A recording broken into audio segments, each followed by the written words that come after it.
Welcome to the Portland Culinary Podcast on Portland Culinary Radio. I'm Stephen Shelmy, your host. So excited today. We're talking about Toast. I consider to be the Portland-based Portland's Distillery Festival. It's put on by the Oregon Distillery Guild, and I'm really excited. Oregon Distillers Guild, excuse me. Really excited. Two special guests today that I'm really pumped to have. Rick Rickard, who is the founder, along with his family, of, let's see, I make sure I get this right, Rolling River Spirits. Did I get that right? And then awesome, a legend in my mind, because I've eaten at his place many, many, many times, Matt Fields, one of the co-founders and head chef at Stella Taco. Good morning, you guys. Good morning. Good morning. Excited to be here. Oh, I am pumped. And I love Toast. I've been before. Have you been, Matt? Yeah, so this will be our second year coming. Excellent. Okay, we'll talk about your experiences a little bit later in the podcast. But now, have you ever been before, Rick? Yes, I've been multiple times. Yes. I figured that's the case.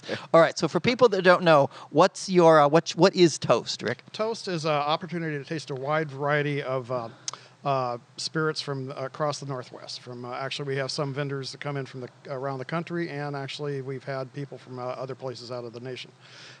It allows small distillers and producers to showcase their spirits, and it provides an opportunity for the public to experience the diversity and quality of craft spirits from Oregon and beyond.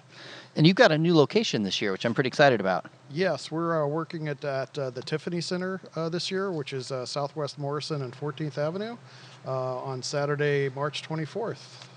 And evening event, so 5 to 9, unless people get a VIP ticket, and then they get in at 4. Yes, yeah. The VIP gets you early entry, tastings, some bites, commemorative glass, and 2 cocktail tickets, and distillers meet and greet. But I believe the VIP section is sold out, but the general admission gets you the entry, tastings, bites, and also a glass. Nice. I love it. And I still have my glass from past couple of toasts I've been. I love them. I use them. They're really good. It's well worth the price for the ticket. Okay, so we'll talk about the spirits in a second, because that's the star of the show. But tell me some of the food that you have. Every year you have an amazing lineup of food. Yeah, this year we've got, we have Matt here from Stella Taco. Kind of a south of the border inspired dishes. We have Rally Pizza. It's a kind of Napoleon style pizzas, family environment as the restaurant goes, but a lot of really good things going on there. We have Lechon, which is a South American cuisine. Foods from Argentina, Chile, Patagonia, along with the inspirations from the chef himself. Yeah, that place is amazing. The cocktails if you've not been there, you need to go there and have their cocktails. Really good. Yeah, it looks like a really interesting place. I haven't been there. Then there's the Pope House, which provides a wide array of spirits and actually food pairings. So a lot of good things going on there. Yeah, and then you're also going to have my friends from the waiting room, if I'm not mistaken. Oh, yes, in the waiting room, yes. Yeah, and just a shameless plug, I recorded a Portland Culinary Podcast episode with them and told their story, how they opened the waiting room, why it's called the waiting room. Really fun, cool story. They do an amazing job, kind of a New Orleans-based cuisine, fantastic cocktails as well. Okay, so lots of good food. So I've been to Toast. For those that, if you've been, you know what it's like. If you're listening to this podcast, you've been, you know what it's like. But if you don't, why should I go to Toast? Because you walk around and there's a gazillion distillers giving you little tastes of everything you can imagine. And it's just an incredible, incredible experience that way. Roughly how many distillers this year, best guess? I know that people keep adding, as time goes on. But yeah, as of earlier this week, we had 33 lined up, and I have a whole pile of envelopes sitting on my desk I need to go through. So we'll probably be edging up to 50 different distillers this year. And about how many, roughly guess, different spirits would I then get to sample? I would say you'd be above 100, 125, easy. So, you know what I'm thinking, Matt, is rather than cook this year, you just walk around with me, we'll drink 120 different spirits, and then they can just cart us out. Yeah, let's get sauced. That sounds great. Yeah, because the nice thing about the Tiffany Center, there's plenty of public transportation, space for bikes, max in the streetcars, and there's lots of parking and garages for those designated drivers. So you get there, you walk around, you take a couple sips of different things. You may, I actually, everybody sells, not everybody, a lot of people sell cocktails. I would recommend, don't buy the cocktails, just get the little sips, because you want to be able to have a lot. But get some sips, and then when you're like, okay, I've had enough sips, then go get some food. That sound like a good plan? Yeah, no, I think that's great. I definitely agree with the whole sipping ideology, just to be able to taste it for what it is at the baseline, and Get to really experience it. Yeah. Yeah. Okay, so I'm so excited that Stella Taco is going to be there. Your food is amazing, really good stuff. We recorded a Portland Culinary podcast episode with your story, Matt, how you your journey, how you became a cook, and the Stella your portion of the Stella Taco story. But what food? People can hear that if they want.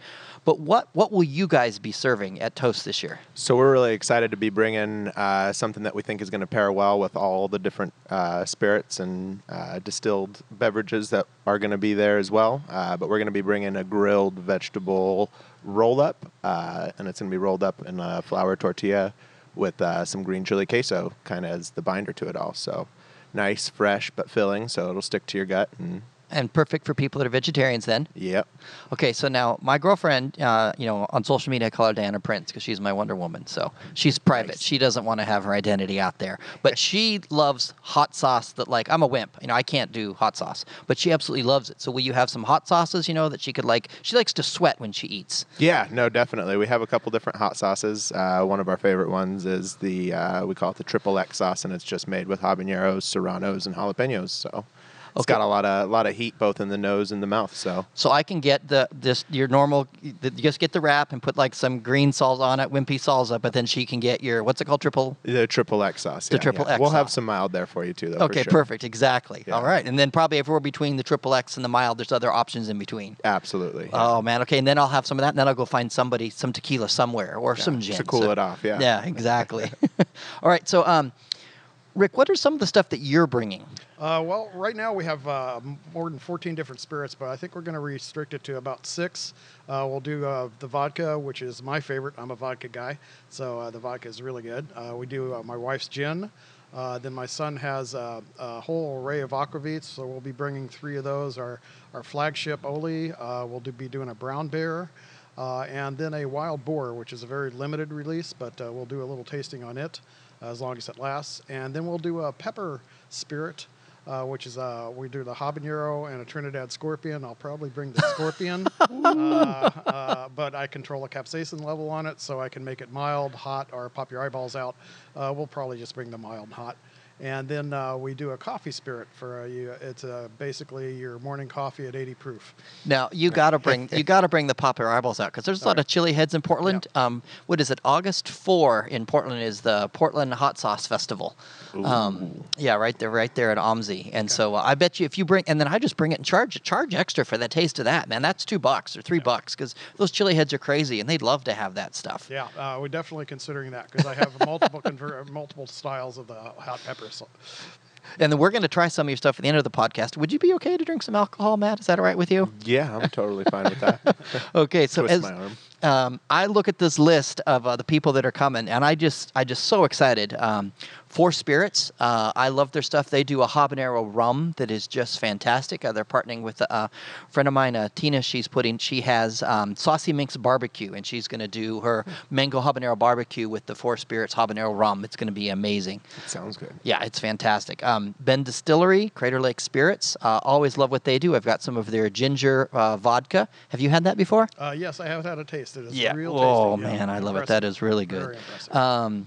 Elixir, they're coming out of Eugene. They do an Irish liqueur, which is big out in Italy. And a lot of things, people never had an Irish liqueur, and here they get to actually try it and have it. My friends who own Barasca, wonderful Italian restaurant, they moved from Portland to open a food court to have a restaurant, and they pulled it off.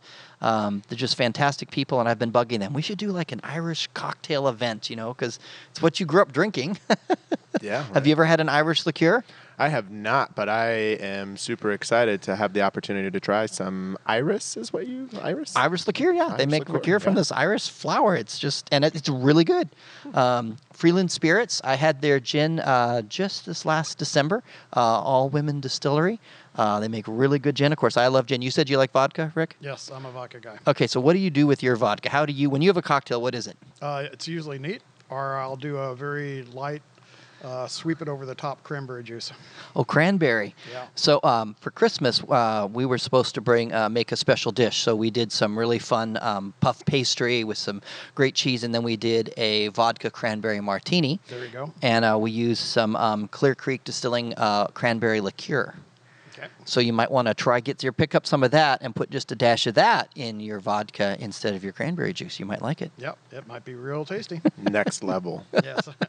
Okay, Matt, when you drink, what's your cocktail of choice, your beverage of choice? Usually I like whiskey, bourbon specifically, pretty much straight up.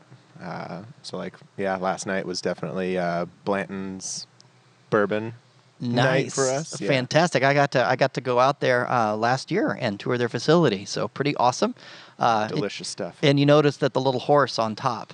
Yeah, as a pretty brilliant marketing campaign with the horses spelling out Blanton's for the different stage of the race. Yeah, people don't realize that there's multiple horses, and then you can get the whole set, and then you line them all up. Yeah, and that's the race. That's exactly right. Yeah, they do awesome. Okay, do you like rye whiskey? I do, as a matter of fact. I usually stick to just standard rye Buffalo Trace is my go-to for sure. But I'm really excited to try Rick's aged in the rye whiskey barrels. Yeah, we're just about to drink some Aquavit aged in rye whiskey barrels. Now, when did you learn about Aquavit? Actually, about an hour and a half ago, sitting down with you two gentlemen. So that's the fantastic thing about Toast is there's a lot of locally made liqueurs and spirits that you've never heard of that you get to go around and taste. They're absolutely phenomenal. I'm excited for you to try Aquavit. My friend Jacob Greer does Aquavit every year. You guys, maybe you could do like an Aquavit event at Stella Taco next year. Yeah, that'd be fun. We're always looking for new people to work with. Okay.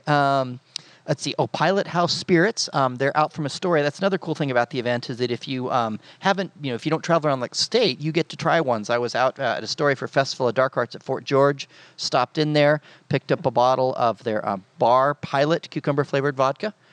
So my girlfriend loves that, and I got their Painted Lady gin because I love me some good gin. The more flavorful, the better. I love gin. 3 olives. Wave the vermouth bottle over my glass and move on. No offense to my friends that Taro Bang. New Deal. I love New Deal. They're going to be there. I think they're fantastic. Portland Soda. Now they don't make alcohol, but they make amazing soda.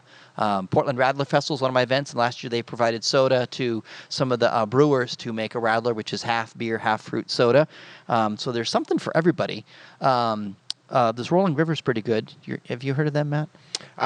Yeah, so we've heard of them once or twice before. They're kind of old school Southeast Portland folks, which we love. Okay, how about Stone Barn Brandy Works? What do you think, Rick? Yeah, Stone Barn, Erica and Sebastian make some really nice brandies. I know I do quite a few of those. It's got them stocked on my shelf.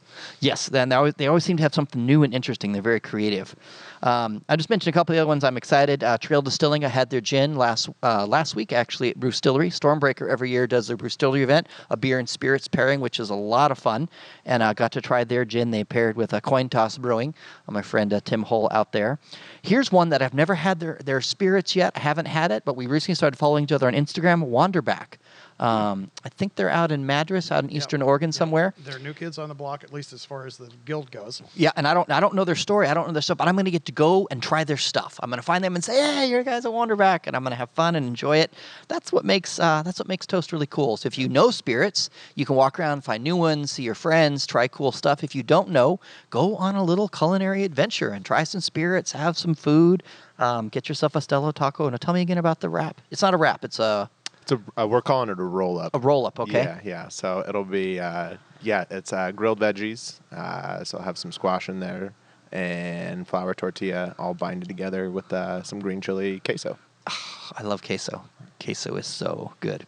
All right, and I'll put all the information for people that want to, where do I get tickets? How do I go to this thing? But a really cool thing is happening. What's happening in Portland right after Toast? There's actually the American Distillers Institute convention, which occurs at different cities around the nation every year. This year's it is here in Portland, and it's quite an event. There's a lot of seminars that go on, a lot of training, a lot of information, and it has a lot of different vendors as far as the equipment, things you can get for your Distillery. And now, so a lot of events for distillers, but are there events that the public can attend? Yes, there So are definitely. so I can put a link on there so people can, after they've totally taken care of themselves at Toast, then they can spend the rest of the week just indulging in spirits. Yeah, there's like I say, there's sounds like a good weekend. gin training, whiskey training, lots of different speakers. Oh, I need some gin training, Yeah. because normally I only drink, my rule is I only drink gin until noon. That's kind of my rule. And I will, make an exception for Bloody Marys, unless I'm working, and then I'll drink this amazing array of stuff you have. So talk us through some of now these things we're about to drink, they're all going to be served at Toast, is that right? Yes, I intend to take most of these in. Like I say, we do what I've got on your plate there is some vodka, gin, and I would recommend for your taste buds, just like wine tasting, you start with the vodka, take a little sip, work your way to the gin, through the aquavits, and then the coffee and the pepper. So your first vodka is, like I say, my favorite. We use an organic non-GMO wheat. Wow, that is a really smooth vodka. Very smooth. Yeah, it's distilled a good equivalent 10 times, if not more. It's on a reflux style column still, so it comes out to my satisfaction. What is a reflux style column still? Because it's I know reflux is usually something people take heartburn medicine for. I don't think you mean that. No, it is a standard column still, but within the column, you can have different types of components that allow the alcohol to condense and fall back down, so you have the heavier molecules drop back down, and as your alcohol rises through the column, it gets lighter, cleaner, and higher proof. So, Matt, with cooking, there's a lot of actual science. A lot, yes. Yes, same thing with distilling. Yeah. The large molecules falling down, is that what you said? Yes. Love that. I don't know if I want to know some of the science behind some of the cooking in the spirits. I just like the magic of it. But good cooking has people that know what they're doing. So what's the secret to a good taco, Matt? Tortilla. Definitely start with the tortilla. Oh, I like that. Good answer. If you don't have a good vehicle, the trip's going to suck. That is fantastic. All right. So what should we go to next, Rick? I do the gin next. My wife's in charge of the gin. We just call it Jones Gin. She's got 12 botanicals, and it's got multiple golds, multiple awards on it, and it is real tasty. Oh, my gosh. This is fantastic. It's got like a really nice floral finish to it.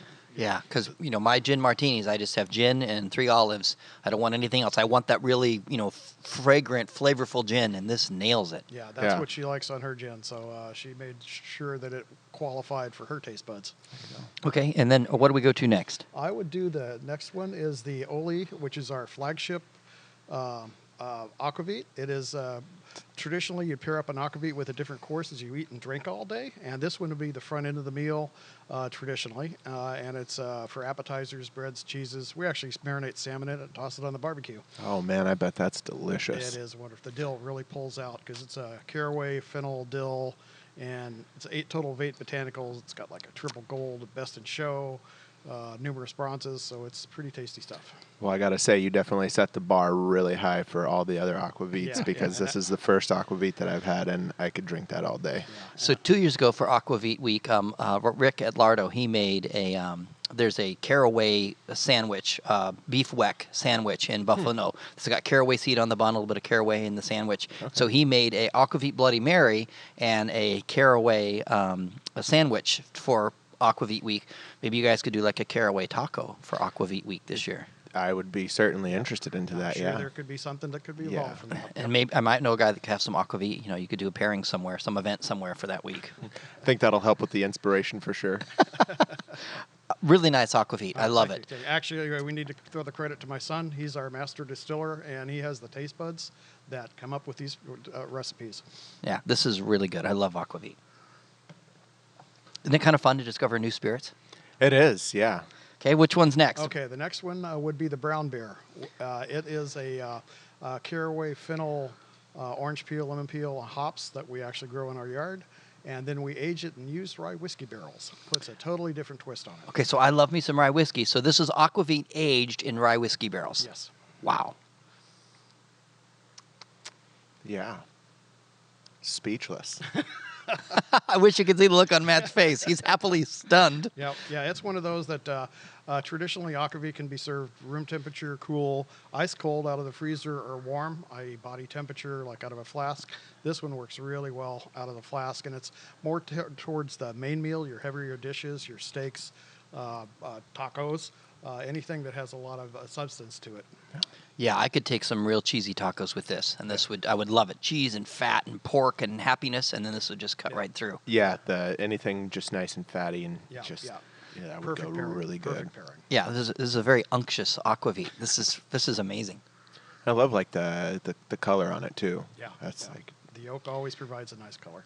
Okay, so tell me about the wild boar. The Wild Boar is one of our limited releases. It is straight caraway, aged in, again, used rye whiskey barrels, but the straight caraway provides almost a traditional, that is what aquavit is, a caraway spirit. And used rye whiskey barrels added another twist to it. It's got a couple years on it in the barrel, and it is real tasty. Yeah, it's a it's funny how it's a whole different spirit than the brown bear. Yes. Okay, and then what do we have next? I believe the coffee should be next. All right. And it is basically coffee. Hey, wait a minute. This is clear. Yeah, well, everything that comes out of a still is clear. And we use Cova coffee, which provides us a really good bean. This is an El Salvador, for example. And it goes down really well. It's just your morning coffee at 80 proof. Wow. Okay, so there is Portland has the Coffee Beer Invitational, where Dave has people make special coffee beers for his event. And then there's Baker's Dozen Coffee Beer and Donut Festival. My friend Brian Egger does, and you get a pour of coffee beer, and you get 13 different artisanal donuts. It's a crazy fun event. And at both of those events, you end up with a blonde coffee beer that messes with your head because it's not dark color, it's a blonde color. And then you drink it and it tastes like all the world like coffee. It's like, how did they do this? So I haven't tasted this yet, but you've tasted it. Is there coffee in it? oh yeah, it's yeah. Like you just get like that nice roasted flavor profile of coffee, but it's crystal clear like water. Yep. And it's a full 80 proof. Not Drinkable quite like water, too. Yeah, drinkable like water, exactly. Yeah, I had some coffee rum at Distillery last week that blew my mind. And this is just a coffee spirit, just a coffee liqueur. Yeah, well, it's not a liqueur. Okay, why not? Because the liqueurs usually have quite a few other things going on with it. Corn syrup, a lot of caramel coloring, a lot of post-distilling infusions, where everything's done before the distillation. And once it's distilled, that's it. So this is just a coffee spirit. Yes. It's kind of a different category as far as federal categories go. So it's not gin, it's not martini, but It's vodka and coffee. vodka and coffee. Okay, so I could expand from not just gin before noon. I could now have a coffee spirit martini for breakfast. Absolutely. I think this and a big chicken fried steak with some great hash browns. Yeah, some waffles in there too. Oh yeah. We need to start hanging out more for sure. Before noon. If you get to Astoria, go to Labor Temple. I was there last week for the first time. Incredible chicken fried steak. I love me dive bars. Project I'm working on about Portland dive bars, and so I went to a dive bar. They're not really a dive bar, but still amazing chicken fried steak. Fantastic. And this would pair fantastically. Yeah. Yeah, if you're listening to this podcast and you have a dive bar or you do breakfast, you serve alcohol, you need to get yourself the coffee spirit and just make a special coffee spirit martini to pair with your chicken fried steak. The ultimate hangover cure. There you go. That's right. Okay, what's this next one? All right, last but not least, we have a hot pepper spirit. This is our Trinidad Scorpion. As a fresh pepper, it's about 1 million on the Scoville rating, but we control the distillation and we control the capsaicin level, so we can make it mild, hot, or pop your eyeballs out. These right here are just the mild, so you can have a nice sip and you can stand up and drink it neat with no problem at all. What do you think? Yeah, you definitely get a little bit of that peppery capsicum flavor. It's a different pepper altogether. I mean, peppers are fruits, so they each have their own distinct flavor. Exactly, yeah. And it just kind of, it's hard to use the word like fruity, but it has just those very light fruity notes from the peppers. And it's not too hot at all. I was actually kind of expecting a little bit more, so I'm glad that I'm not suffering yet. Yeah, not suffering yet. But the bottle's labeled whether it's mild, hot, pop your eyeballs out. Right, exactly. I like that. Yeah. And you knew pepper was a fruit, Matt? Yeah. And tomato's a fruit, I'm sure. Yeah. Yeah, and you know that See, how do they say it? Knowledge is knowing that tomato is a fruit. Wisdom is knowing not to put it in a fruit salad.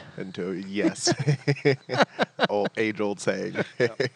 Same thing with the Trinidad scorpion pepper. It may be a fruit, but don't put it in your fruit salad. Well, I guess you could because it goes really well with melon, honeydew especially. A slice of honeydew, ice cube, a little umbrella, and a couple shots of that, and you're good to go.